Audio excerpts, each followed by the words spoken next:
So for the back squat, we're going to say 8 weeks from now we want to try and improve. So get out your calendar if you're writing, and you're going to plan out eight weeks from now, and you're going to kind of work backwards.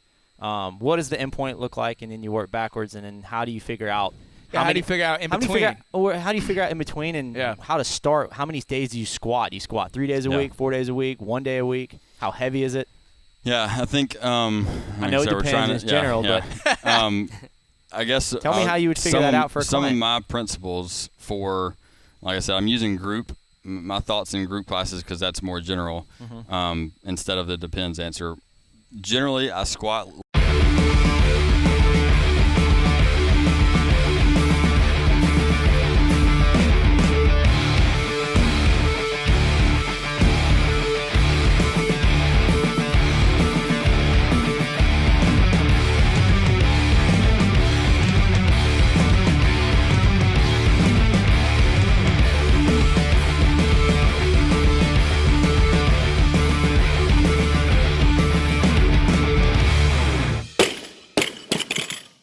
After the episode, head over to iTunes or the Apple Podcast app if you have an iPhone, or the Stitcher app if you have an Android device. Go ahead and subscribe and leave us a 5-star review. We really appreciate that. Enjoy.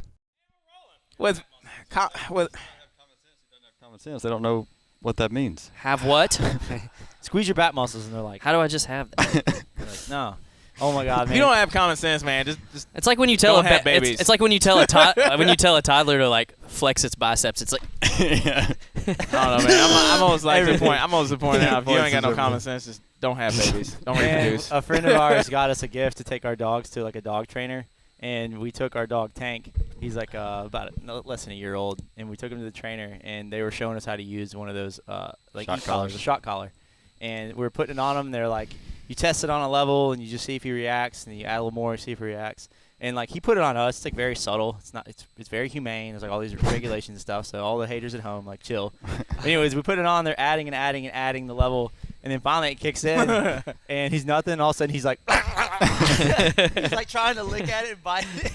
And oh my God! Me and even the trainer started laughing so hard. Not laughing at him, but because he just like We're not laughing at you. We're laughing with you. Man, it was. You gotta be humane. It was just the funniest like face that I've ever. Because if you've seen my dog Tank, he's a goofball. He is gooby. You know what's so funny is that he's like trying to lick it. It was he so was funny. so chill. He was so chill when he was like a puppy. Like he was like the chillest dog, and then like when he got into his like teenage years, now he's like kind of crazy. Yeah, he's crazy. But he's gotten so big, man. Yeah. We have that video where we shot. What was it? The strength. Was it strength test? Stroke strength test? It was a stroke strength test. Yeah, and then he was like still a puppy, so you could hold him in your arms and stuff. And now we should do that video again. We were gonna wait to launch the shrug strength test just so we could do like a funny before and after. We were gonna do it for. It's like that's what happens when you do the shrug strength challenge. 9 months later, man, that was really worth it. That was such a good piece. What's up, guys? Welcome to Barbell Shrugged. I'm your host, Mike McElroy, here with Alex Macklin. What's up? CTB behind the camera, and our, I guess I'll call you guys special guests today. Not really guests, coaches Kurt Mulliken and Mike McElroy. What's happening? Welcome back to town, guys. Glad you came up. Thank you, sir. Here for the day, doing some filming. And one of the hot topics that came up was from questions that have been asked. A topic that we have a lot of passion about that we wanted to bring up for a while is programming. Okay, programming is really big. Specifically, if you've never written a program before and you're wanting to get into like writing your first training program, we're going to talk about it today. We're going to teach you how start to finish. And we're specifically going to aim it toward McElroy is the fucking wizard over here. And since McElroy is so good at it, we thought, we'll do this interview style with you. You write programming for the majority of our programs. You do the Shrug Strength Challenge. What other programs do you write for? Road regionals, flight. Those three. How long have you been writing training programs? Well, I started CrossFit in 2004, and then got on to. Are you flexing your muscles at me? Yeah, he's flexing his programming design muscle. I started training athletes in 2008, and so I guess I started doing individual programming, which is when I would consider starting actual programming in probably 2011. Mm-hmm. Okay, so 5 years or so. Have you always done pretty much individual until recently, where you started doing group? No, I mean we did group. Well, I opened my gym in 2009. Okay. So that's what I was saying. I wouldn't really consider that programming. Yeah. I was just putting workouts on the board. What made you want to specifically learn and get into like program and design? I don't know. I mean, one of the things we've talked about before, like McGee and I connected on the old OPT blog of the Big Dog blog, which was like the first kind of thought out program. Mm-hmm. Oh wow! It was the first kind of thought out program in CrossFit. So so I guess starting that for myself as an early athlete, it kind of automatically got me thinking into there needs to be thought behind everything. So and I think the more I look back on it, the more like my golf history came into it, like that slow, patient sport kind of led into being slow and patient with my training. And so I think that just kind of appealed to me, and then I started getting into it more and more. And as I learned, certain athletes came to me, and it just kind of developed like that. I don't think I saw it when I first started that, like, hey, this is something I want to get into. Yeah. You just kind of developed. What? So you went to school for exercise science. Now, were you training people in college? I started training people my last year of college, yeah. And you were writing program design then? Or were you kind of Yeah. how did it, like I want to tell me like the transition of when it started, like from Yeah. you just teaching people how to exercise into Right. actually writing thought out programs? Yeah, I mean, when I started, I was doing CrossFit. So I started CrossFit.com. I did early. You started CrossFit? I started on CrossFit.com, but I didn't do that very long. I only did it for like 6 months or maybe a year at max. And then I got onto some other stuff before OPT and then OPT's blog. So, but even that, I still was doing that on my own. But when I was writing stuff for clients, I was just throwing CrossFit.com type workout on the board, whether it's 5 rounds for time, AMRAP, whatever, just putting stuff out there.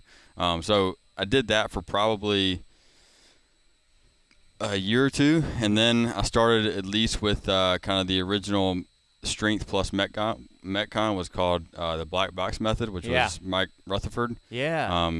Yeah, it's funny if you look back, it didn't used to be like that. It was there was a separated big days. article in the journal about like this black box method, which was strength work and then a Metcon.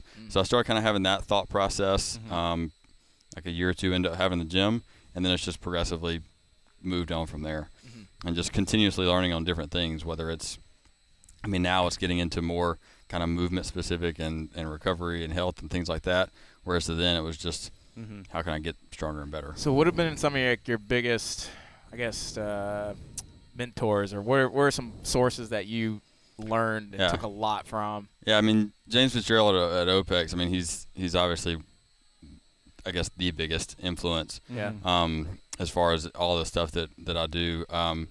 Another name is now I'm drawing a blank on his name. He's a Will Ferrell. yeah, he's a old boxing coach. Man, I'm drawing a complete blank on his name. Oh, Ross Eneme. I don't know if y'all ever Ross heard Training. of him, but Ross Training.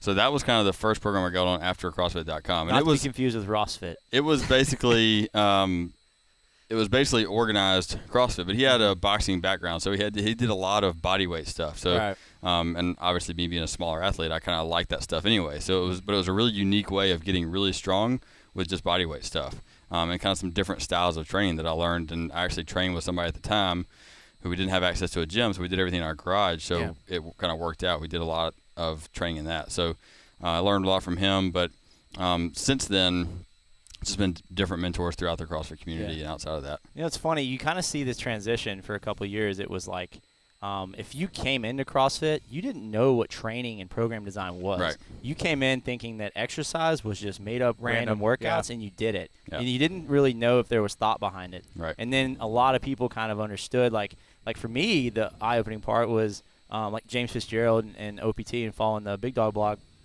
I did a bunch of random workouts for a very long time. Right. And then I discovered the blog, and I started seeing them doing like sets and intervals, and I was like, wait, they're doing something with this. What does this mean? You know, I didn't have an exercise science background. So, and it's funny, like all the sports scientists and exercise science majors everywhere, they're like, we've been training for years. What are you talking about? Yeah, I mean, just now figured it. Michael Fitzgerald and Kyle Ruth, I mean, both of them have coached me before, and they've been big influences too. So they've definitely helped kind of create the path. What were some kind of difficulties or challenges that you faced, like when you first started designing programs? To me, one of the hardest things is movement selection.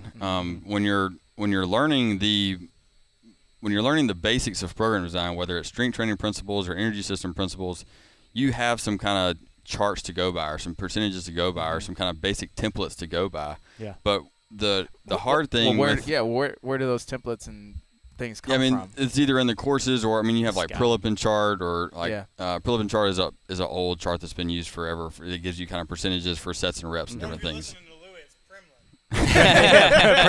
Primlin chart. Westside Barbell has a bunch of stuff. Like there's strength charts out there and there's energy system charts out there. The problem is all the energy system stuff is either swimming, running, rowing, or biking or something. Right. So now you have to plug in this mixed modal stuff, and there's nothing really on. There's no right or wrong on that. So therefore there's no real good way to teach it other than just to kind of describe it. So there's some leeway there and some play that you have to, and I think that's the art of just being creative and being in there, like you mentioned earlier, just getting in there and doing it and getting your hands dirty and figuring out by experience. Yeah. There's not a whole lot CrossFit is a very new. Yeah, it's still extremely new. Extremely new, and there's not a whole lot of like research. I remember we went to that one thing, and people you're saying like well. They were talking about energy system training. Energy system training. It wasn't with me. What you were saying was like going against like the last decades and 50 years of research and against the grain. But that stuff lags behind, and CrossFit is so new. Like, did you find it challenging to kind of try like what was that a big challenge for you? Like going against the grain and. Not really. I think the people that are closest to me know that like that's kind of. I always kind of go against the grain. So if majority of people are doing this, I'm kind of going to do the opposite. Yeah. So I think it kind of felt natural for me. Do you do that just because you want to see what happens? I don't know. It's just who I am. I think that's a quality of a good coach is someone who's very curious. Yeah. And going against being curious doesn't mean like going against the grain or it's like it doesn't mean that. Yeah, it doesn't mean that way or that system is wrong. Yeah. It just means that I'm in search for the best way. For sure. So just because we've been following this system for a long time, we do know it works. What if there's a better system? Yeah. Why don't we try something and try to make it a little bit better? Yeah. Maybe we were wrong. Maybe we mess up. And that's the fun and the beauty in program design is we're still experimenting. Like I said, the CrossFit is still so new that we're still experimenting with stuff. Are you ever afraid that if you may mess somebody up? Like I think the scariest thing is when you do get a little bit higher level athletes and they have bigger goals where it's maybe regionals and they're borderline there and you're kind of experimenting with stuff and you're like, this could make them to that next step or it could take them away and it gets sketchy because you're an individual client. They're paying for individual coaching, which is obviously a higher cost, and so there's a lot on the line there. And it gets. But you know what? The thing with individual coaching too is like there's much more exposure. Right. Like it's going to be very clear if your program is working or not. In a group setting, it's a lot harder to see. You got a lot of people, a lot of moving parts, and you always have the fallback that it's a group program. It's not specific to you. When you're writing something individual for either yourself or for someone else, it is very exposing. So, but it's a good thing because you can learn a ton from it if you do it right. Yeah. What are some kind of let me see. I'm trying to think of this question I want to ask you, but like, so let's say you're with a client, you're about to have a new athlete. Like, what's the process like for you in terms of like figuring out a program, right? Like writing a program for them. Yeah, we were kind of talking about this earlier when we were talking about the topic of just program design in general, and we want to look at it from kind of a bird's eye view of like first, before we do anything, you have to have a goal, a vision of where you want to go. And you have to have a starting point. So you have to have some kind of assessment. And I kind of think of it like a roadmap. If I don't know that I'm going to Memphis from Jackson, Mississippi, there's no way for a map to show me how to get there. If I know that I'm going to Memphis, but I don't know where I'm starting from, there's still no way to get there. Yeah. If I know I'm starting from Jackson, but I don't know where I'm going. So you have to have both of those, and you have to have very clear definition on what that is. Otherwise, you have no basis for your program design. Yeah. So that's the starting point, is sitting down and having that conversation with them. Because to me, and I think the higher level coaches, and I think you'd agree with this, that a goal is not simply make it to regionals at X year. We have to define that and what that looks like because there's so many moving factors with that. So many other athletes that you have no control over. So we have to get some specifics on what the goal is and then assess from there what the starting point is. And then from then, would you create some kind of like template for them or? Yeah, so we prioritize what is their goals. So let's say their goal is regionals because that's still a very broad goal. Then we do their assessment and we figure out what their weaknesses are. And then even before I get into the template though, we have to look at their lifestyle. I think we talked about lifestyle and priorities. Their lifestyle, their time that they can allot to training. So I can't, if their goal is regionals and I write out this template that has 2 90-minute sessions a day, but they work 9 hours a day and they have 3 kids at home, well, that's not going to work. It's just setting them up for failure. So we've got to look at that first and look at that to look at our blueprint for what the whole picture is going to look at. Then we start plugging in our priorities.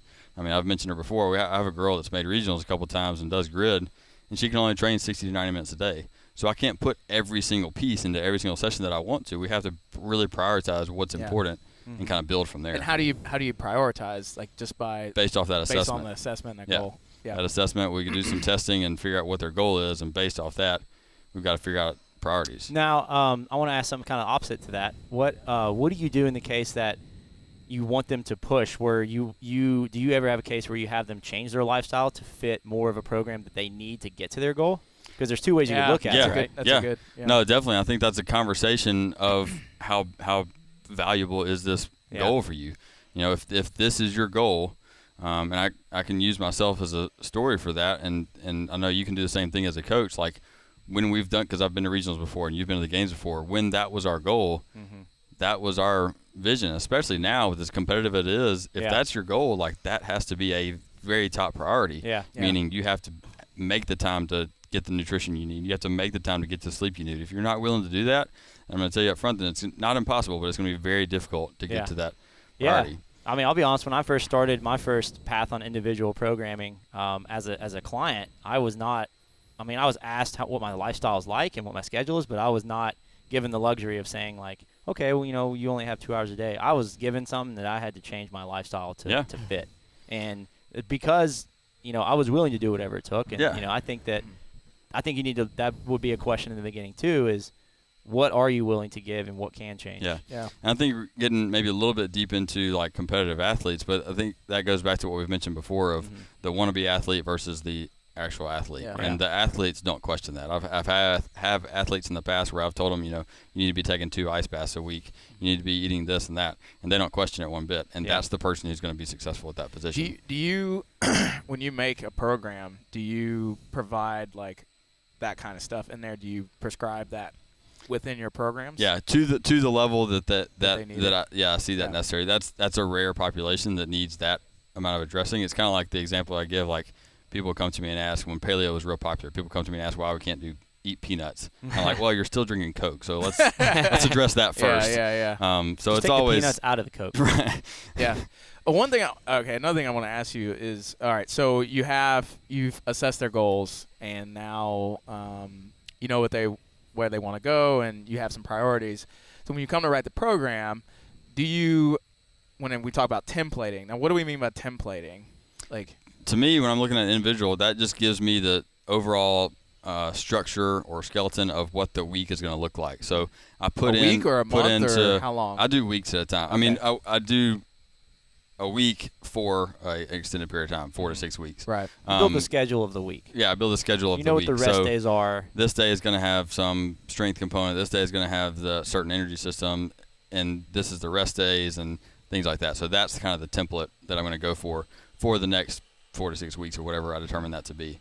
And then that changes, though. So it's just for that temporary time period. So it's not like I'm building a template that could be used for all of my athletes. Right. That's already built in.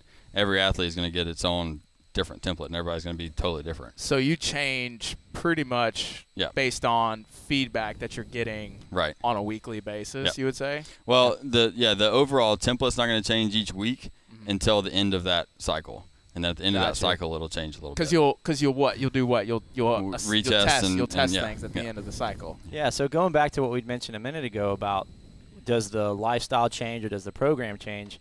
It comes down to what's actually happening. Are they making progress? So if they come to you and say, I've got 3 hours a day to train, I'm ready, I can do it 6 days a week, and you start giving them that volume and they're getting worse or it's beating them up, even though they feel like they have the time and they feel like they can handle it, they may not be ready for it yet too. So that's not something you can really always see in the front end. You've got to just monitor very closely.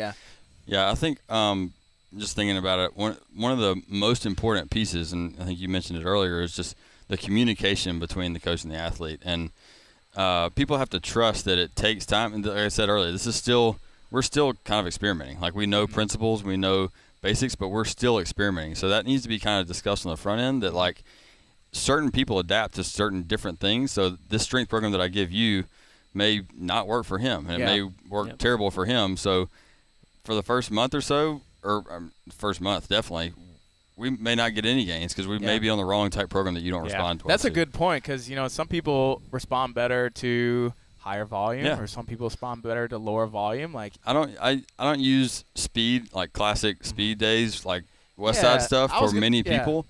But I have one athlete literally who his upper body responds extremely well to that.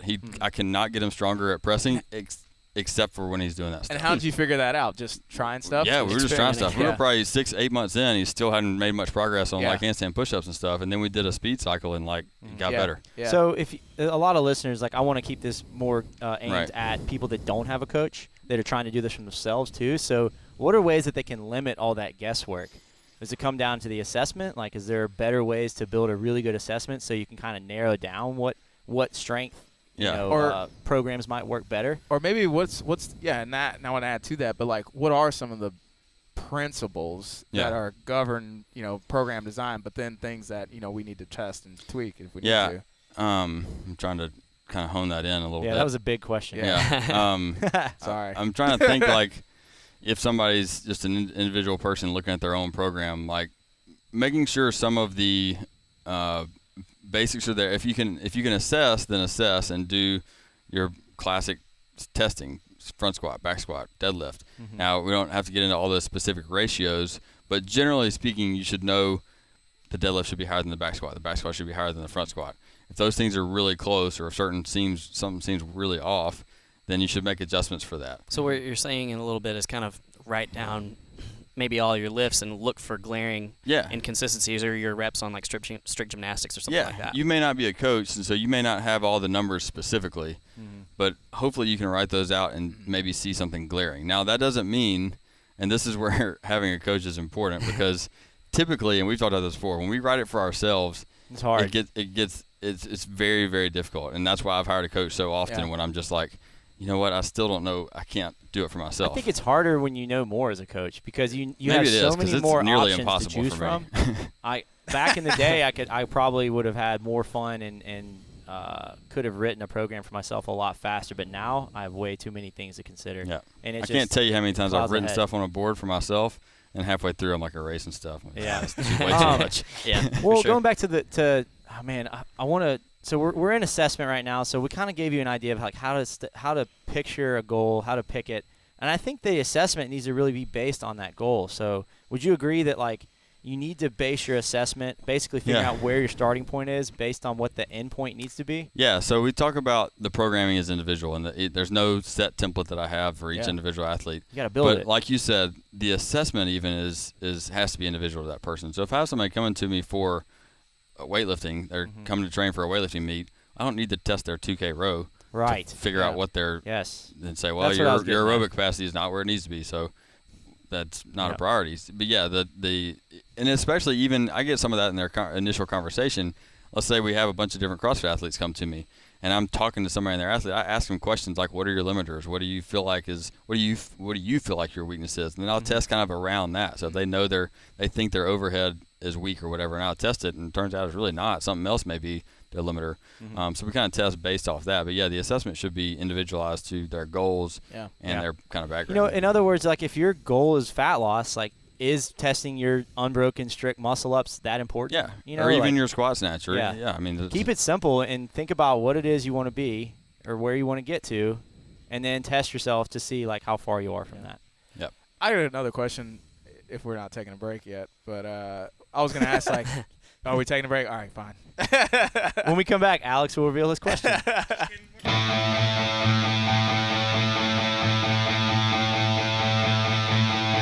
So, my name's Steven, and my fitness journey, I guess.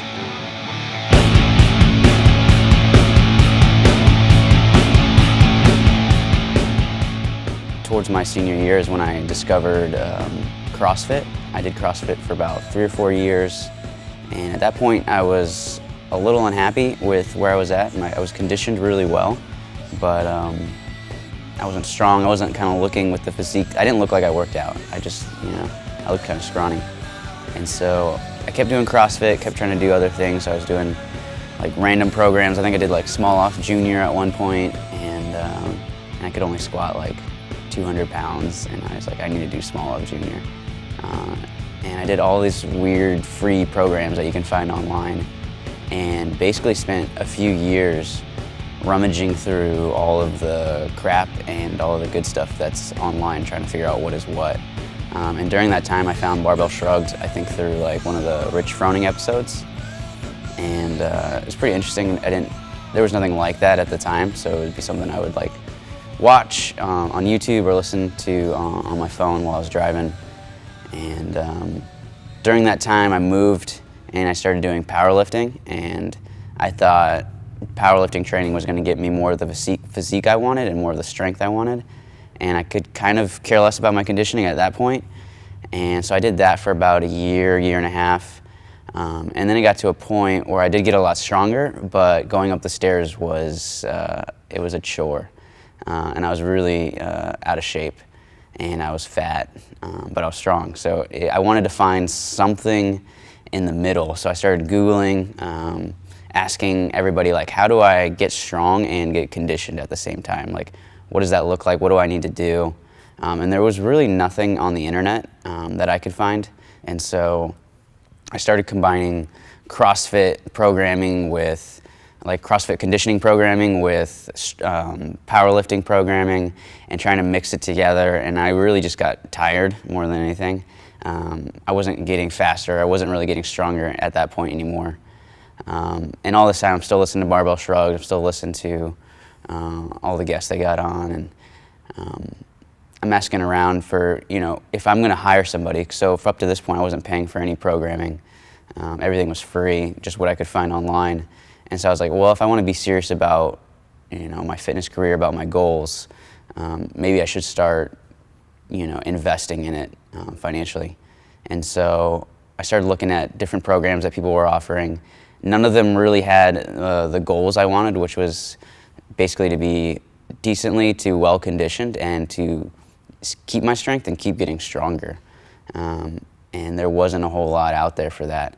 And then Barbell Shrugged came out with the Shrugged Strength Challenge. And I'd never done one of their programs. I had almost done some in the past.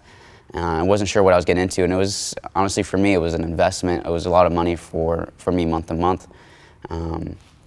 At where I was at in my job and everything. So I started asking around fitness communities on Facebook, different groups I was a part of. And I was like, has anybody done Barbell Shrugged programs? I'm thinking about doing this one. And everybody, like literally everybody that had done one said it was amazing, it was great, the community was good, they loved it, they've done multiple ones. And I was like, okay, well, all these people, like, they can't be wrong. So I talked about it with my wife. We kind of reviewed it, and after a couple hours of just talking about, can we afford this? What is it going to look like? And watching the, I guess, like, the previews and the trailers and all the guys talking about the program, I was like, all right, I'm going to trust these guys, and let's kind of see what happens. So I've been doing the program for about 3 months now, and I mean, it's amazing. You don't have to worry that, am I doing the right thing? Like, it shows up every month. Like, you're getting faster, you're getting stronger, and not only that, but there's like a great community around it. So you got friends in there cheering you on, calling you on your shit if you don't show up. So it's great. I would pay for it all over again. When I started the program, you basically get the week's worth of workouts at a time. And I was looking at it, and it was a lot different than what I had been doing. Mainly, like, I would do like a set, and then I would rest like 5 to 10 minutes, and then I'd do another set. And it kind of had these programmed rest times for like 30 seconds or a minute or 2 minutes. And so I remember that first week, I was wrecked. I'm not used to that, and my conditioning, I just remember I was redlining every single Metcon, and I was just like super tired. And then as that first month kind of went on, I could notice some of the changes. I was getting used to the rest times. I could start putting up higher numbers while only resting for a minute, 2 minutes. between sets, and then my conditioning was starting to get better.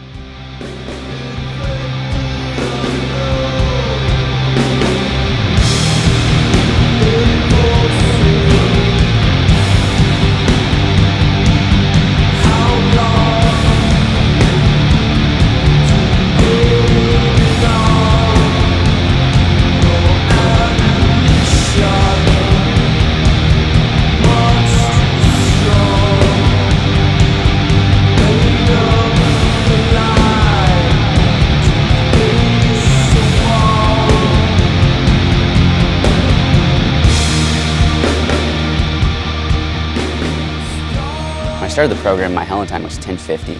I was actually pretty upset about that because I had done a little bit better in the past. And the first month, I'm pretty sure I dropped off a minute, maybe a minute and a half off of my Helen time. And it's just, like, at that point I was like, okay, this junk works. Like, these guys know what they're talking about. And it just fuels you at that point. You're like, okay, I just gave it hard for a month. I can see a little bit of, you know, what the future has in hold, so I'm gonna keep pushing hard. I'm gonna keep giving it 100% and going for it.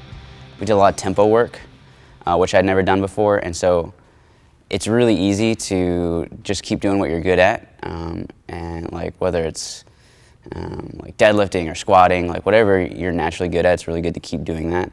And the cool thing about the program is you do some of the stuff you're good at, but then there's a lot of stuff you're not good at that they program in there, like tempo front squats, and that junk hurts.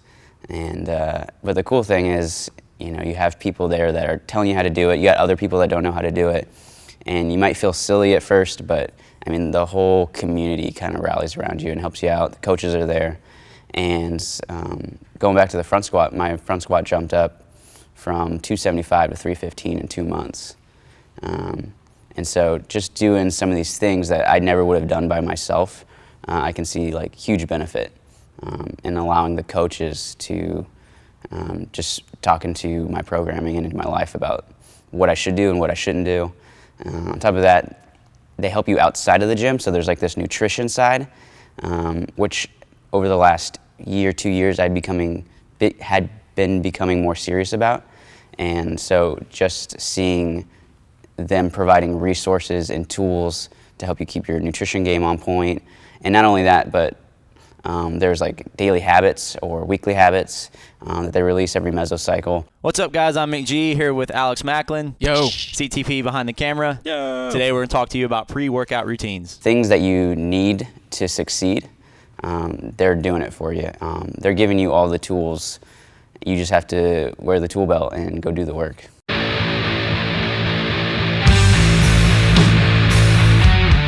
So yeah, when I signed up for the program, I don't remember, it was the day I signed up or like a couple days later, but they send you like, here's your coach, right? Like, here's who you're gonna be working with for an entire year.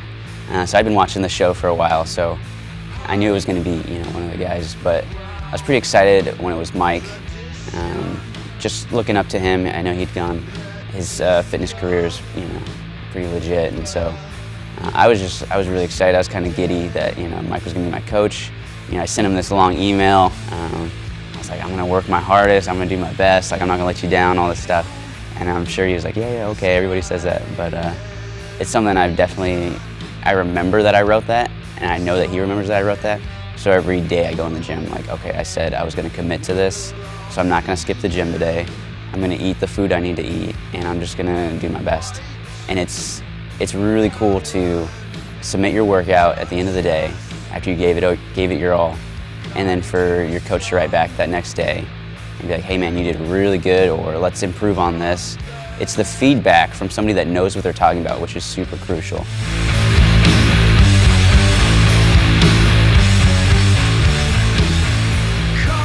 So there was like two parts when I found out that this was a year-long program. There was one part of me that was super excited that there was not this like cheap 8-week, 12-week program, and not that 8-week, 12-week programs are cheap, but it was designed in such a way that it would take a full year to reach these goals, that there was a bigger picture behind it.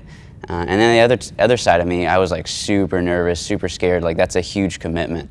It's so easy to program jump or program hop and go from one program to another, but when you're locked in and you're committed for a year, it's like, this is what I'm going to do. So there was definitely like a nervous factor in there, especially like I was saying earlier with like the financial part, like, okay, do I want to commit to this for a full year financially as well as physically, as well as like, I'm committing to the group, I'm committing to my coach, and I'm saying with my word, like, I'm going to do this program. I'm gonna give it my all for 364 days or whatever it is. So it was scary and exciting at the same time. The gym I'm at now, I have a deal where I do some work for them. I work out for free, and then I was just doing free programs on the side, whatever I could find on the internet. And so when I found the Shrugged Strength Challenge, and I saw that, you know, it's like a monthly payment type deal, it was definitely intimidating to go from not paying anything to, you know, paying something, even, you know, a decent amount of money each month to invest into my fitness career. And it's not something that you can tangibly get back as an investment. It's just an investment in myself. And so being married, you know, I went to my wife and I said, you know, this is what I want to do. This is a decision that we need to come to together because it's our money. And so we sat down and we talked about it, and at the end, you know, she wanted it for me as well. And I was, at that point, when she was committed, I was like, oh, I don't know if I want to do it now. And because it was just it's such a commitment for a year. But, you know, I can see now, just starting the 4th month, like, I mean, I'm so glad I did it. It's worth it. There's not any point where I'm like, I'm not getting my money's worth.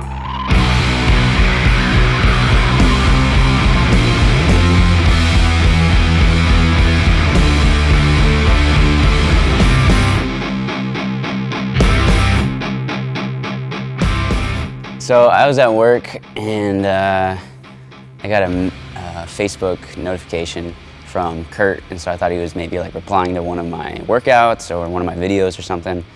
And that's another cool thing too, is like the coaches ask you to post videos of you doing different movements, and they actually watch them and critique them, which is, for me, that's huge. Like being able to have somebody want to watch my form and tell me how I'm doing better. The coaches actually care. Like, it's not like you're bothering them or nagging them, which is just really cool. You're not grabbing some guy at the gym and being like, hey, look at my squat form. Like, you're giving it to somebody who actually cares. But anyway, yeah, I saw a message from Kurt, and I thought he was responding to, you know, something I'd posted, and it was actually a messenger. And so I went, and it was basically Kurt saying, hey man, you want to fly out to Memphis for a couple days and hang out and train and make a video? And I was like, is this for real? Like, I couldn't believe it. I was pretty excited. And before I even responded, I think I went and I told everybody in my office, I was like, hey, the guys at Barbell Shrugged want to hang out and train and all this stuff. And they're like, why? And I was like, I don't know. And I went home and I told my wife, and I was so excited. I was like a little schoolgirl. I was like, I'm gonna go hang out with the guys from Barbell Shrugged. And I was telling people that don't even care about fitness or like know Barbell Shrugged, and they're like, who's that? And I'm like telling them all about it. So that was pretty cool. And as it got closer, I got more excited, and my wife was pretty excited for me, and showed up, you know, flew in, and luckily Alex and Kurt were there to pick me up because I was afraid I was going to get catfished. But no, it worked out, and you know, the guys are exactly how they see them on the podcast. Like, they're cool, fun to hang out with, and fun to train with as well.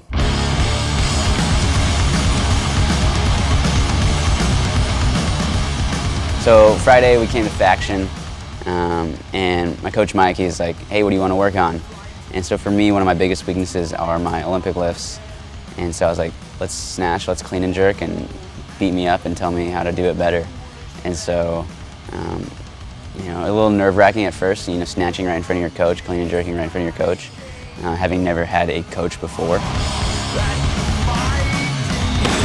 Good jerk. So again, like the same kind of drills with the snatching. Yeah. We need to work on when you go to set up and go to drive. Those knees are pushing back out of the way. So you do feel it in the lats, and you come up, come up, come up, come up, as tall as I can, and then I'm extending. We snatch, we clean jerk, and then we just trained. Like, everybody in Barbell Shrugged, Chris behind the camera, Kurt, Alex, Mike, we were all doing our program. You look up and you see somebody, doing a set or doing in the middle of a WOD and breathing hard, and I mean, it was a little unreal. I'm, breathing, I can't, sweating like crazy, and I'm looking up and I see Mike sweating and working out over there, and I see Kurt working out over there, like just something, I never thought I would be, working out in the same gym with these guys, which was pretty sweet. And then Saturday, they tell me we're doing the CrossFit Liftoff competition, and I get super anxious about competitions. Like my heart beats out of my chest. And so they're like, hey, we're gonna go snatch and clean jerk and go as high as we can. And then we have like a 15-minute, stupid Metcon that's gonna make you cry. And so, I go into it and I was super nervous. We started snatching, we had a 30-minute clock.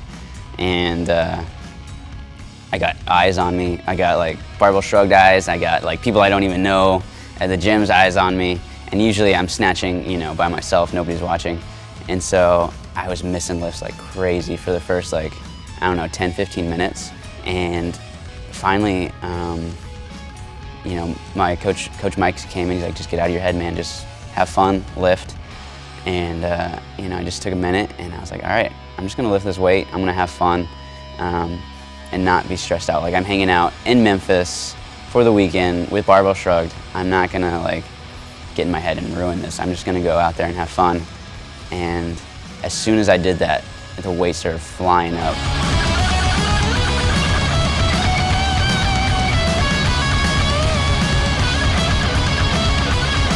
And I actually got a 10-pound PR on my snatch, which I've been chasing for over a year. And then my clean and jerk went up to 25 pounds, which was just nuts. I clean and jerked 230. And so one of the cool things is Alex was right there and he's like, all right, throw this weight on. And I was like, okay. And I didn't even think about it. I was just like, yeah. And you got everybody there cheering you on, and they're super stoked. They're almost more stoked than you are that you PR'd, and they're high-fiving you and everything. And it was just, that was the most fun I think I ever had training. And then doing the Metcons neck and neck with the guys, and not only was I cheering, or were they cheering me on, but I was able to cheer them on and be like, keep moving, keep going. And that's the community, that's the CrossFit community that people fall in love with. And being able to do it with people I look up to was super sweet. If I had to do that Metcon 4 months ago, it would have been really rough. But 4 months in, knowing what I'm good at and where I can go 100% and where I need to slow down, and knowing how to pace it and what I'm good at, what I'm bad at, my strengths and weaknesses, it made it, it was still hard, but it made it doable, and I was able to go as hard as I can for that workout. My biggest advice to somebody in the program or somebody about to do the program would be stick with it, be consistent. You can't give 50% and hope to get 100% results. If you put in the work in the gym and you put in the work outside of the gym, the shit works. You're gonna get stronger, you're gonna get faster. There's no doubt. You just have to commit to the program, trust the program, and then just do it. Well, the thing with the free stuff, the free programs online, is there's no feedback. Whoever designed the program, for the most part, you can't email them and be like, hey, am I doing this right? Or I have this injury, or I need to work around this, what do I do? There's nothing, that's what it is, and you just follow it. With the Shrugged Strength program, I can go in and be like, hey, I think my shoulder feels a little funky, what can I do instead of pull-ups or whatever it is, and there's a live feedback for the program. I know there's people in the program now that are hurt and stuff like that, and they'll help you scale it and modify it so that it fits your needs. It's like a living, breathing program. It's not set in stone. So my Helen went from 10 minutes and 50 seconds to 8 minutes and 41 seconds. My front squat went from 275 to 315. My clean and jerk went from 205 to 230, and my snatch went from 170 to 185. And that's just been in the span of 3 months. We still have 9 more to go. My goal at the end of this program is to squat 400 pounds, and So far, with everything that's going on, I know it's going to get there. I just have to be patient and wait for it. And if I don't get there, that's okay. I know the path to get there. And if I don't get it by the end of the year, it's not far behind. It's coming soon.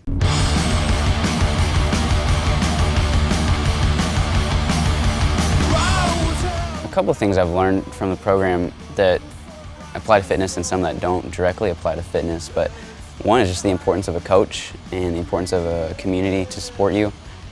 That's key. You can do it by yourself for sure, but it's so much better and it's so much easier if you have people supporting you and you have somebody looking out for you that knows what they're doing. The other thing, it just kind of applies to life in general, is just be patient, step back and look at the bigger picture. Maybe you had a shitty day in the gym, maybe work didn't go as you planned, maybe your relationships didn't go as you planned. Step back, look at the bigger picture. Where am I going to be in the next year? Where am I going to be the next 5 years, the next 10 years? And the realization of that, this one day, it's meaningless.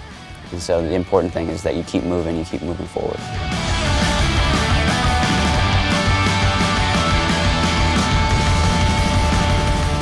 Well, that was the cool thing. I think it's really evident in Alex, but like, just how excited you guys were to like release this program. Like, it was just so obvious. You guys were stoked on it, which in turn made me like super excited, made me stoked on it. And so it's like, if these guys are so excited for it to like be going down, like, you know, I'm excited. And then one cool thing too is like Kurt was already doing it. I don't know how far, he's like 6 months ahead or something like that. But just knowing that there's somebody that's already, you know, been where we've been. It's not like it's an untested program, but somebody's doing it and getting better. Like, that was sweet. I mean, the quotes, the marketing stuff, like, that's stuff I've been thinking, you know. I'm just like, I'm not gonna say it, but I'll repost Alex saying it. Like, I don't care if people think Alex is a jerk. So no, it's so true, and like, people need to hear it. Like, they need to hear that they're not gonna, you know, you're not gonna get your abs, or you're not gonna get the body you want by sitting on the couch, or by doing like a 2-week program, or dancing in front of your couch. You know, achieving your goals in fitness, whether that's physique or strength or conditioning, like, it comes with hard work, and you got to get your ass off the couch and you got to go do it. I think I've become more confident in my fitness. Just, you know, something simple as like taking your shirt off at the gym and like not being ashamed, or just being like super proud of who you are and the work that you've put into it. Like, I think that's changed me a lot. When I was about to do the program, I asked a bunch of people, like, do you recommend this? And being on the other side of that, only 3 months in, but I could say, like, yeah.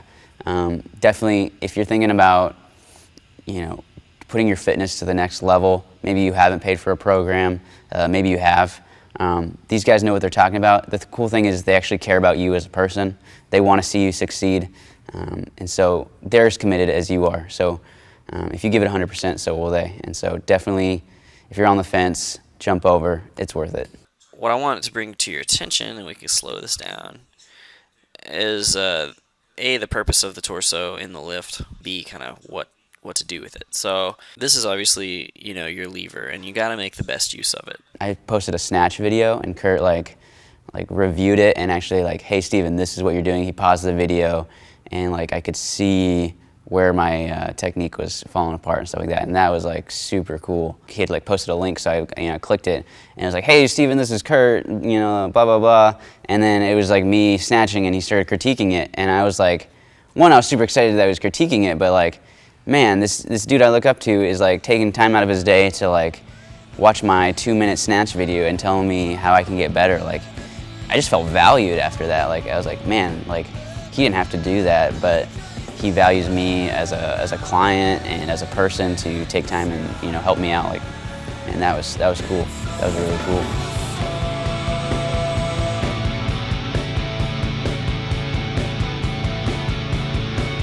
Yeah, I think the other thing too is I did for a while, and not to knock that, but you go on the blog and you post your workouts and you ask questions, and maybe somebody will respond, maybe they won't. Like, you never know on those type of things, but I know if I post on the Shrugged Strength group page, like, somebody's gonna get back to me, whether it's a coach or somebody that already knows the answer. So knowing that you're gonna retest every month is super scary knowing that you're going to do Helen again in like 3 weeks.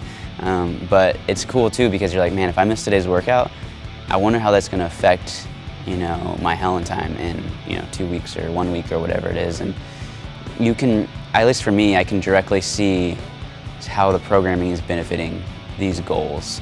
And so if I look at a workout and I maybe miss a day, but I can make it up, by going in on Sunday or something like that, and I don't want to miss it because I can see how that particular workout will benefit me. And so it just makes you want to go into the gym and get the work done. So the goals of the Shrugged Strength Challenge were increase your squat by 50 pounds and your Helen time was going to decrease by 3 minutes. And so I was super excited about the back squat, but not having really done conditioning coming into this program for a while, and having done Helen before in the past, and knowing that like I'm not a fan of running, I was like, this is going to be tough. But if there's one thing I can get better at, it's something I don't like. Like I don't like Helen, and so it's kind of like this love-hate relationship.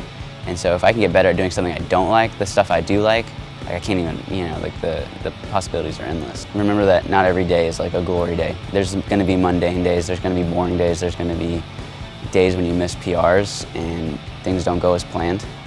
But that's part of the process. It's all, you gotta pay your dues.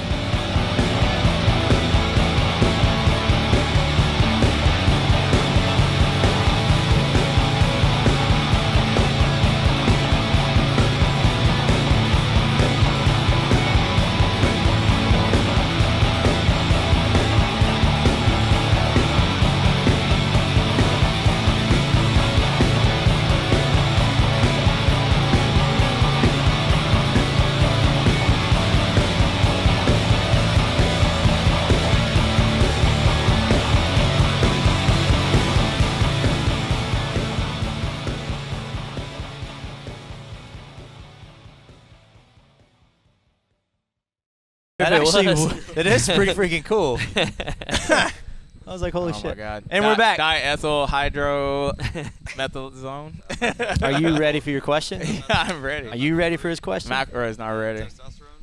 McElroy. McElroy. I didn't even. McElroy. Just take more steroids. Oh, well, yeah. That's the key. What'd you say? Your mic wasn't on. So the answer to program design is just take more steroids. Yeah, if you're not sure if it's working, if you just take drugs, it all works. Yeah. Up your dose, fam. And then you learn nothing. You know what? I don't think it. What was your question? We're not going to that. Okay. Let's not get into that. Well, I mean, whatever. Well, I just want to ask you, like, so what are, like, the main key principles that you consider with program design? Yeah, so, like, if I'm thinking about a group program that I'm about to write, or if we're talking to a group of guys or girls that are looking at their program or what their program may be, I try to look at kind of some global principles with needs and human movement patterns. So what are basic needs that most people have in our today's population? So obviously getting stronger, structural balance is a component, making sure there's balance side to side on legs, arms, core strength. Everybody can get better at that. Mobility limitations, most people have thoracic mobility limitations, hip flexor mobility limitations, so those things need to be addressed. And then most people, if we're talking about just general fitness, need more aerobic capacity. Most people don't need a ton of anaerobic work. So without getting too technical with that, most people need to go lift weights and do some basic conditioning work. And we don't need stuff that's always laying us out on the ground. We don't need a ton of like nasty assault bike intervals or nasty sled pushes or things like that. If we can keep it pretty basic with strength work and aerobic conditioning, then we're going to be in a pretty good place. But what about, like, in terms of like volume and intensity? Like, because we know about the classic block periodization concepts of volume and intensity. Like, what kind of principles govern how you design program in terms of those general principles? Yeah. Those principles.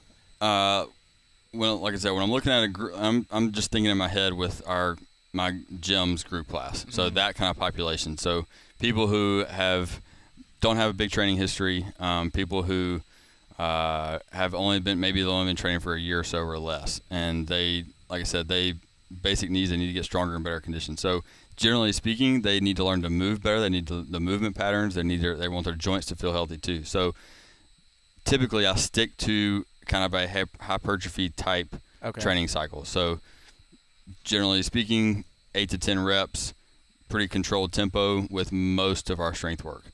Every now and then we'll taper that into higher intensity and faster lifts, but majority of our work is kind of done in that range, which oddly enough is not that popular in CrossFit gyms for some reason. It's usually like 5 reps or less and then some conditioning. Why do you think that is? I don't really know why that is. I mean, that's where I was before. And I think it's just I don't really know why that is, but I think the reason I've changed on that, I guess I can address that maybe, and that'll help. But the reason I've changed on that is because I think it helps people learn the movement pattern better, and it helps their joints stay healthier longer. So most people aren't necessarily really worried about their 1 rep max. They're worried about getting stronger for their Metcon, which high reps is going to help with that, and they're worried about their joints feeling better. And that achieves that better than heavy sets of 3, 2, or 1. Yeah. So that's kind of why my thoughts on that have changed over the years. Okay. So what about the listener at home, the guy or the girl that wants to start riding for themselves? They've got 3 goals that they picked. They've got a back squat. They've got, they want to improve their 2K row time, and then they want to get like strict muscle ups or something. So I'm just throwing those three things out because we could go it depends / it's general all day long, right? There's a million different options here. So let's just pick something to be, concrete and narrow down a little bit. So now we have the assessment, we have the big picture goal. We want to improve the back squat. Do you say I want to do it within a certain time frame? Do you have 12 weeks? If they don't have a competition or an endpoint that they need to do, how far out do you usually say, like, this is what we're aiming for to have that improvement? Yeah, I mean, first you got to set a number. So how much do we want to improve? Then we can set the time frame. Okay. Or if we already know that we have a meet coming up, then that's our time frame, and then we set our number. But you kind of asked earlier, like, when do you change if the program isn't working, or if you realize the programs are working? So it kind of goes with that. So, like, general rule of thumb, I would say 8-ish weeks. And if it's not working, then maybe tweak it a little bit. So if you're on like we'll just use West Side for easy example. You have a max effort day and a speed day. If you do that for 8 weeks and you don't see any progress, then maybe you should change it to more of a hypertrophy-based program or different program. So for the back squat, we're going to say 8 weeks from now we want to try and improve. So get out your calendar if you're writing, and you're going to plan out eight weeks from now, and you're going to kind of work backwards. What does the endpoint look like, and then you work backwards, and then how do you figure out how do you figure out in between?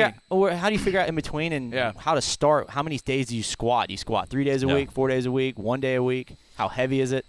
Yeah, I think I know it depends in general, but I guess tell me how you would figure that out for a some client. of my principles for, like I said, I'm using my thoughts in group classes because that's more general instead of the depends answer. Generally, I squat less than most people think necessary. So a lot of programs have you squatting 3 or 4, 5 days a week. From my experience, that makes people feel beat up. Their knees start hurting, their back starts hurting, probably because they're not ready for that amount of volume, or maybe they're not moving perfectly, or whatever the case may be. But that's just what I've seen. People need more single leg work. So I would say starting off, squatting 2 days a week is plenty. At least 1 day a week of single leg work in there, and that can be any kind of single leg work: step ups, split squats, single leg deadlifts, anything. So that's really all you need, in my opinion, for especially starting 2 days a week of squatting with one of those days having some single leg work in there, or being completely single leg work. And then really that last month is when you start kind of pushing the weights on the intensity. So dropping the reps. Yeah, it can be as simple as starting 5 weeks out with 3 sets of 5 or 5 sets of 5, or just build to a heavy 5. Next week is heavy 4. Next week is heavy 3, 2, and 1. Yeah. It sounds like you basically use a lot of your experience to craft your training programs. Yeah, I've talked with several coaches about program design and things like that, and some people that have come to me asking about program design, and some of them have maybe some of the similar education, but what I've learned is exactly that is experience trumps all of it. Yeah. So just doing it, and then simple intuition. Some people are naturally better at lifting heavy. Some people are naturally better at doing aerobic stuff. I think that's, some people have certain gifts, and some people are naturally good at understanding, whether it's understanding people or understanding human movement or whatever, but naturally have a good knack for program design and intuition for program design. Yeah, I mean, what you're meaning is by intuition is like just your feeling, like your gut feeling. Yeah, your gut feeling. We were talking about this earlier, like so much comes down to, like if we're talking about movement selection, if I want speed strength for somebody, why would I use power snatches for him versus kettlebell swings for this person versus speed deadlifts for this person? And it may just be something of like that's just your gut feeling, and that just takes time of experience in doing it. Or even simpler, going back to the back squat example, how often do you do back squats versus front squats with chains? Do you start with variety, or do you start simple and then add variety later? How do you decide how often to do the actual movement that you're trying to improve? That's a good question, and that goes with this answer goes with energy systems. It goes with any movement. I start as simple as possible. The simpler, the better. Key principle number one. Keep it simple in the beginning. Keep it simple, stupid. If you have an energy system chart and you see the time frames, start with rowing and those specific intervals that you see written. It's going to work. Why not get Don't fancy? get tricky because you don't fully – that intuition hasn't developed yet. So you don't understand the energy system well enough to – put the movements in there that need to get the response, and you probably haven't done it enough yourself.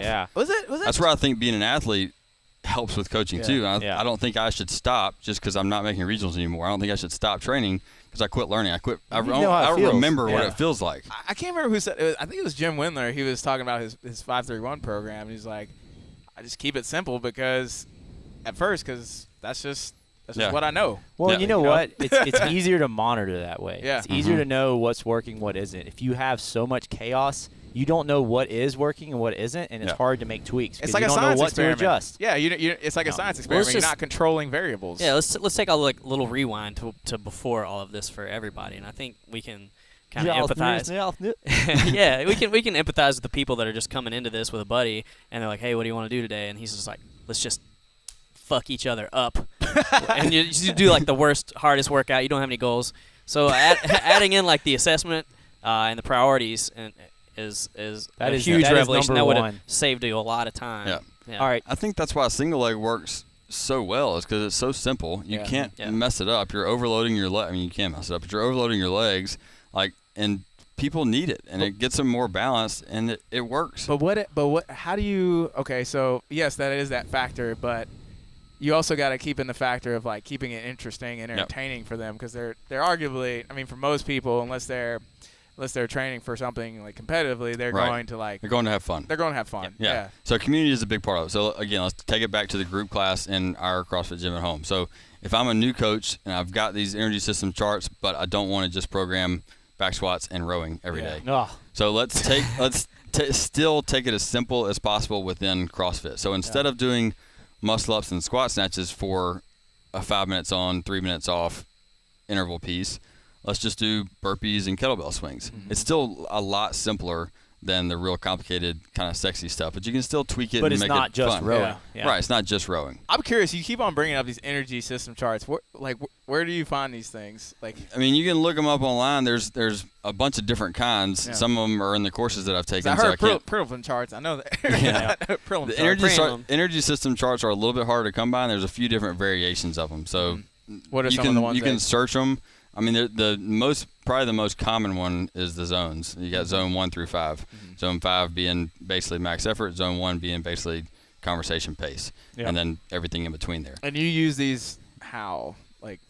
Again, it goes to train. So when I'm looking at designing CrossFit workouts, most of the time I'm looking at training a piece of the energy system as opposed to just giving a workout out there. So I use those to kind of guide my thoughts with time frames and rest intervals and things like that. So that's why I was saying keep it simple. If you find the chart and it gives you, because some of these charts will give you this, it would say this zone or this level is this amount of work with this amount of rest and this amount of intervals. So take that, write it on a sheet, and then plug some movements in there that you know people can just move through. That's good. That's good advice. And then to go back and even keep it simpler again, if you're not very good at assessing what energy systems need work, we talked about you wanted to improve your 2K row. That's like one of the examples. Just practice that time domain for a start, right? Like just practice being better like around that time. So breaking it up and that kind of pacing. Like you don't have to have that full understanding of it yet to get started and improve it. You don't know all your strength qualities and go down those the rabbit hole with that. You just know that I want to raise that number up, so I'm going to do that movement more. Yeah, and I would even challenge, and maybe this is a principle, but I would challenge most CrossFitters to start by going longer and slower than they're comfortable with. Could be one principle. What do you mean? So typically, like you said, 2K row, so that's going to take 7 to 10 minutes, depending on the person. So instead of just training that 7 to 10 minutes, let's back up a little bit, slow down a little bit, and go longer and slower than that. Maybe that's just 15 minutes. Maybe it's 20 minutes. Maybe it's 45 minutes. But goes longer and slower, and then build into that intensity and just see how that treats you. Because you have to learn pacing from that standpoint. You can't just always go out. If you go for 45 minutes, you'll learn real quick that you have to pace for that scenario, especially if there's wall balls and burpees involved. Do you keep like logs or records of your athlete's performance? So like when you are trying something new, like you see like, oh well, this didn't really work that great.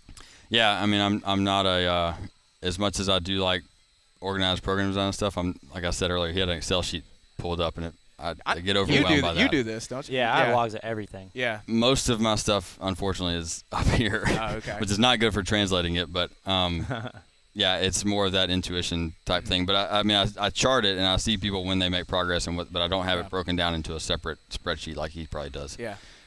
Yeah. Well, what you were saying earlier, so what would you say to somebody who is like thinking about trying to get into program design? Like, what would you tell them? I would say either find a good coach near you that can help mentor you, that can help train you. The first thing I would do instead of going and taking a course, I would say get coached by somebody who is educated in it. Get somebody to program for you. Oh, get somebody to program for you. So you can feel it. So you can see how it goes. You can see it. You can feel it because that's. I think McGee and I talked about. That's the advantage that I had going into that OPEX course is that I'd been doing his programming for 2 or 3 years at that time when I went to the course. So when he started telling me the principles, I could look back at all my experience of training and doing those things and be like, oh, that's what that was training. I 100% agree with that. If you don't experience it, there's no way for you. And that's why I say I think it's important for me to keep training. Yeah. Because if I'm not, I'll forget what an aerobic session feels like. I'll forget what an anaerobic session feels like. I'll forget what a hard hypertrophy session feels like. You forget that stuff, and then you lose touch with programming, I think a good starting point is just start writing programming. Yeah. And if you're not comfortable giving it to someone, and I don't even mean charging, I mean just like applying it to someone, start with yourself. Experiment on yourself, stick to it, and you'll see how – I think a lot of it comes down to how well you can stick to a program, comes down to how well you might be able to program, period, because I've actually dealt with that in coaching. I can kind of lose concentration with the programs I'm writing sometimes. I'll write a 12-week idea template, and then 3 weeks into it, I already find myself wanting to change. It's like you got to stick to it to make sure it's working. You got to stick to it. It takes discipline. And I think if you can do that yourself, it's going to help translate into your program. So just start with writing programs. Doesn't matter if they're perfect or right. Just get comfortable writing them. Yeah, and one tip I would say for writing it for yourself is to I typically write 1 week at a time, but one tip for writing it yourself is to go ahead and write 4 or 5 weeks out. Because you're going to be less likely and force yourself to stick to it. Because if you write it week by week or day by day, like you're going to go in the gym and switch it up. You don't mean like write all the workouts out. You mean write if you're doing it for that was a suggestion. If you're doing it for yourself, I would say to the T. Like get it done so you can't go back and change it all the time. Gotcha. Just to trick yourself. So think of yourself as an athlete and just go ahead and. So key principle number 1. Keep it simple. Pick a goal and a good assessment of that goal. Starting point and ending point. Yep. Number 2. Number 2 was look at lifestyle and your circumstances. Right. So that you can set up a good program. All right. And then the next one was, you just said it. Keep it simple. Keep it simple. Yeah. Yep. So when it comes to writing for yourself, have you ever done that before? I try not to. All right. Well, like, why is that so hard? Let's talk about that for a second. What are some of the biggest things that you run into when it comes to writing for yourself and challenges there? I think most people, the thing I hear the most is people avoid their weaknesses. For whatever reason, and I don't know why maybe this is one of the things that it just almost happens naturally. Like you can't even help it. Maybe this is one of the innate things that makes me a good program design coach. But I tend to do the opposite. I tend to like over attack my weakness. Yeah. And so I end up overtraining my weakness. So either way, you're biased towards something. So you either completely avoid your weakness or you over attack your weakness. Yeah, I'm kind of the over attack on it. Yeah. I definitely overdo it. I think I've seen you like, actually do 2 that. weeks in, I'm like, my back is destroyed. Well, it's funny. I'm not good We at talked deadlifts. earlier about kind of panning out and trying to get an overview of like where your holes are. But it like, let's say you're writing programming for like a group, and then you put all the sheets out in front of you for the past 3 months, and like I've done this is experience. I realized like shit that I hate, like super long aerobic stuff. It was lacking big time because I hate it, and push-ups also. I hated those at the time. Oh, I think that could be a whole other show topic is removing your own coaching biases from programs or training biases from programs you write. It took me laying it out in front of me, and like That's I hard have to done get these over. people a disservice. We talked about those principles, but I guess to kind of close this out, some things that I put into place for myself for my gym, so I don't do that so much, is some simple principles as far as or specifics. Single leg work once a week. That has to be in there. Horizontal pulling has to be in there once a week. Strict upper body pulling has to be in there once a week. Long aerobic stuff has to be in there at least 2 times a week. Yeah. So those principles, just those simple things right there, give me at least a little bit of structure to where I'm not completely getting away from it. So what principles have you put into the Shrug Strength Challenge since you've written? All of those. Give me some examples. Like what are some of the main things and that lead to some of the goals that we're going after in that the program? single leg work is there. Even for the higher level athletes, the single leg work is there. Structural balance work in a functional movement type manner. So whether it's kind of biased towards mobility in the warm up or overloading like yoke carries and things like that for structural work that keeps it fun and entertaining. Yeah. And that's probably the biggest things I would say, and you can kind of speak to this too, but the biggest things is the single leg work is there, the structural work is there, but I use enough variety to keep people entertained. It doesn't look like accessory work in there. That's one thing hiding the accessory work. Yeah, that's one thing I noticed about the program is that so much variety. But my question is like, where do you get all this variety from? Like, you're like the Encyclopedia Britannica Stay curious, of the who? movement. The Encyclopedia Britannica. I'm an exercise guy. I don't know what okay, you're never talking mind. about. I'm sorry. Whatever. Wikipedia of fucking movement exercises. Like, you be pulling out stuff. I just said you be. You pull out like movements. I'm like, I've seen that before, but I've never heard the name. Like, what are some resources? Do you use any resources like for movement selection or exercises that you just use, or where do you get all this stuff from? I'm not an organized person. Yeah. I mean, I think of, like I said, I try to think big picture, so I think of what I'm looking to accomplish, and then I just try to remember the movements that can get that accomplished. So you just naturally got it all up in your head. I guess so. Well, what are some? Have you read any books or anything like that? Like, what are some books that some people can read that you recommend about program design? I'm almost hesitant to recommend them because I think the bigger piece is getting started. Yeah. I think it's more worth it to just get started and get moving in it. Because CrossFit is still so new, there's no books on CrossFit. So you're gonna read stuff, but you still have to get in there and get practice. Just practice with it. writing workouts. Yep. Doesn't matter like creative or not, structured or not. Just practice writing workouts and. I mean, Poliquin, my 2 kind of go-tos are Poliquin Principles is great for just basic strength training. Yes. And then there's lactic threshold training, which is good. Energy system book. There's a couple different, just like running Training energy the New system Alpinism you is mentioned a that. I really haven't good got to that book one yet. for understanding energy systems. Yeah, it's I've got to get it's that a one. book What is about that called? Training the New Alpinism. Alpinism? Steve House and actually Mark Twight wrote a foreword in it. Mark Twight, owner of Jim Jones. He's got a bunch of pieces in it, but it's a really good resource on getting a really basic understanding of energy systems. Joel Jamieson. How to know how they feel. And it's geared towards like training for mountaineering and alpinism, but it can be applied to just getting better work capacity. It's pretty awesome. Yeah. Joel Jamieson has a lot of stuff on. Yeah, Joel James. What episode number? What's the name of his book again? 8 Weeks Out is his blog. Anyways, yeah, Joel Jamieson's book is fantastic. Bunch of really good energy system training. It actually is as applicable as it can come to CrossFit training. Mm-hmm. Yeah, because he's an MMA guy. So. Yeah, so it's very mixed. Yeah. What other books? The Raw MMA books they have a lot of stuff in there. They have one of them is a body weight only book, and one of them uses dumbbells and stuff like that, but it has a lot of stuff on why he does certain things, energy system stuff. So there's some basics in there too. Like I said, Joel Jameson. Oh, sorry.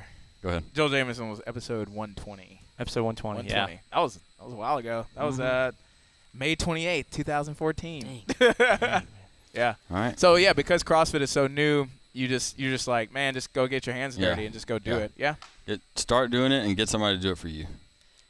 That's huge because I've had 2 coaches, and every time like I see their program and I ask them questions about like, well, why are you giving this? Like I definitely learned something. And I program for a guy like weightlifting, but I take a lot of stuff that I've learned from Travis and Zach, and I've applied it to him. Yeah. So definitely having somebody like coach for you and program for you, and then asking them why they're giving that to you and what they're trying to do. And I don't know that ever stops. The last 2 times I've hired coaches, which was Michael Fitzgerald and Kyle Ruth, both times I knew that it was not really realistic for me to get back to regionals. Yeah. I mainly did it so that I could learn from them and keep up to date with things that are going on. So you would say if you use them. Yeah, you're a user. I use it. I think he knows that. But I mean, if you're going to try to get good at programming design, you're going to have some natural curiosity, and then some natural just gut, and like go with your gut. Yeah, those are qualities that you're going to have. And those are probably things that have. Again, like you talked, you can kind of develop, that intuition over time. And the athletes that ask you the most questions and get at you as a coach, they're learning and you're learning. So it's good stuff. Awesome. Yeah, I think the closing point could be to never feel like you know it all. Yeah. Yeah. Stay curious. Keep learning from others. Stay open-minded, and just keep doing it too. Yep. Yeah. You'll get better over time. Cool. Awesome, guys. Anything else you want to add before we take off?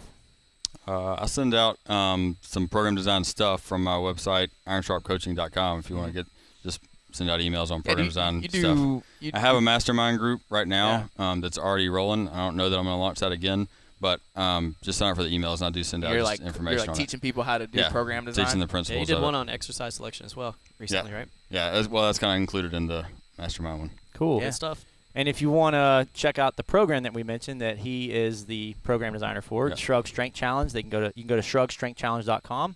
What's the website got? It's got videos and all kinds of info on it. You can sign up to the Shrug Strength test, the on-ramp. All of that's designed by McElroy. McElroy is a freaking, like I said, he's a wizard. Hop in the on-ramp and try it. What's the goal of the program? The goal of the program is to add 50 pounds to your back squat and then decrease your Helen time by 3 minutes. And we've already got people, 3 months in. Damn near that goal in 90 days. In 90 days. Yeah. So maybe we need to come up with a bigger goal. And we're not talking 1 or 2 of them did it. We're talking an average. Yeah, we're talking the average of everyone's numbers because we track all that stuff.